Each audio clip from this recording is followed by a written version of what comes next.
സെക്രട്ടേറിയറ്റിന് മുന്നിൽ സമരം നടത്തുന്ന UPST റാങ്ക് ഹോൾഡേഴ്സുമായി വിദ്യാഭ്യാസ മന്ത്രിയുടെ ചർച്ച തുടങ്ങി. മന്ത്രിയുടെ ചേംബറിലാണ് ചർച്ച. ഇന്നത്തെ ചർച്ച സമരം തുടരുന്നതിൽ ഏറെ നിർണായകമാണ്. ഇവരുമായി ശാലിനി ചേരുകയാണ്. ശാലിനി, ഇന്നത്തെ ചർച്ച ഈ നിർണായകമാണ്. കാരണം ഈ സർക്കാർ നൽകിയ ഒരു ഉറപ്പുമായി ബന്ധപ്പെട്ട് അതിൻ്റെ തുടർ നീക്കങ്ങളുമായി ബന്ധപ്പെട്ട് ചർച്ച എങ്ങനെ പുരോഗമിക്കുന്നു ഇപ്പോൾ?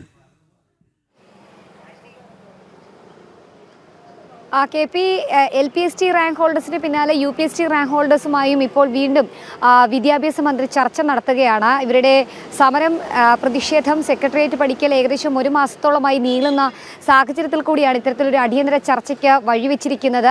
LPST റാങ്ക് ഹോൾഡേഴ്സുമായി ഉണ്ടായിട്ടുള്ള ഒരു ധാരണ സമാനമായ രീതിയിൽ UPSTയുമായി ഉണ്ടാകാനുള്ള സാധ്യതകളും സാഹചര്യങ്ങളുമാണ് നിലവിൽ കാണുകയും ചെയ്യുന്നത്. ചില ഉപാധികൾ, ഒപ്പം തന്നെ നിയമനങ്ങൾ അടക്കമുള്ള കാര്യങ്ങൾ വേഗത്തിലാക്കണം, നടപ്പിലാക്കണം.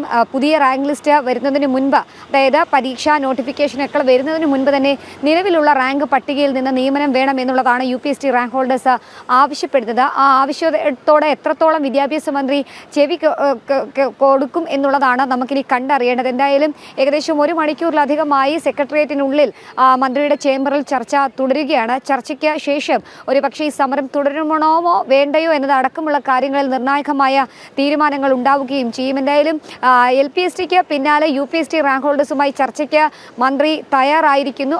തയ്യാറായ ഒരു സാഹചര്യത്തെ വളരെയധികം സന്തോഷത്തോടെയാണ് UPST റാങ്ക് ഹോൾഡേഴ്സ് സ്വാഗതം ചെയ്തിട്ടുള്ളത്. സമരസമിതി അംഗങ്ങളുമായിട്ടാണ് ഇപ്പോൾ ചർച്ച തുടരുകയും ചെയ്യുന്നത്. ചർച്ച ഏതെങ്കിലും തരത്തിൽ പരാജയമാണെങ്കിൽ സമരം തുടരാൻ തന്നെയായിരിക്കും UPST റാങ്ക് ഹോൾഡേഴ്സിന്റെ തീരുമാനം. പക്ഷേ സർക്കാർ അധികാരത്തിലേറി കുറച്ച് മാസങ്ങൾക്കുള്ളിൽ തന്നെ സെക്രട്ടേറിയറ്റ് പടിക്കൽ ഇത്രയധികം സമരപ്പന്തൽ ഉയർന്ന പശ്ചാത്തലത്തിൽ ആ സമരപ്പന്തലുകൾ അവിടെ നിന്ന് മാറ്റാനും ഒപ്പം തന്നെ സമരം അവസാനിപ്പിക്കാനുമുള്ള ഒരു നടപടി സർക്കാരിൻ്റെ ഭാഗത്തു നിന്നോ സർക്കാർ തലത്തിൽ നിന്നോ ഉണ്ടാകുമോ എന്നുള്ളതാണ് ഈ ചർച്ചയ്ക്ക് ശേഷം ഇനി കണ്ടറിയേണ്ടത്. എന്തായാലും ആവശ്യങ്ങൾ പൂർണ്ണമായും അംഗീകരിക്കും വരെ സമരം തുടരുമെന്നുള്ളതാണ് UPST റാങ്ക് ഹോൾഡേഴ്സ് അറിയിച്ചിട്ടുള്ളത്. ഇതിന്റെ അടിസ്ഥാനത്തിൽ കൂടിയാണ് നിർണായക ചർച്ച ഇപ്പോൾ മന്ത്രിയുടെ ചേംബറിൽ നടക്കുകയും ചെയ്യുന്നത്.